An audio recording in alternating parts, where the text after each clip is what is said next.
नमस्कार। खोर्धार महान कवि श्रीजुक्त रमेश चंद्र मंगराजंकर 50तम विवाह वार्षिकी उत्सव अवसर में आज उपस्थित कविता आसन में उपस्थित कवि शुभेच्छु बंधु आत्मीय स्वजन को मु गभीर कृतज्ञता जनाऊँगी।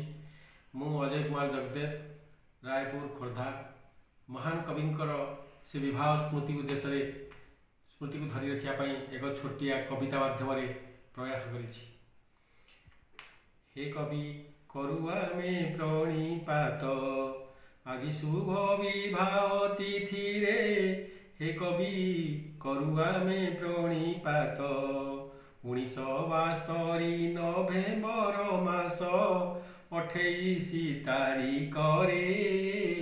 हे कवि करुआ में प्रणिपात बहुवे से नाली ओढ़णी कुटाणी प्रियंबदा थिले आगे गईठियाड़े बंधा होइथिल तुम्हे थिल तांक पछे।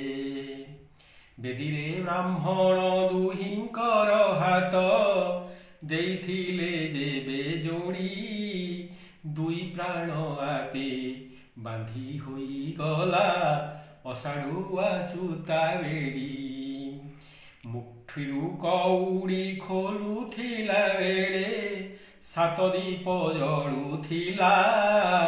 मुठारू कौड़ी खोलुथिला बेले सात दीप जलुथिला। नवजौवना षोड़शी तरुणी परिहास करुथिला।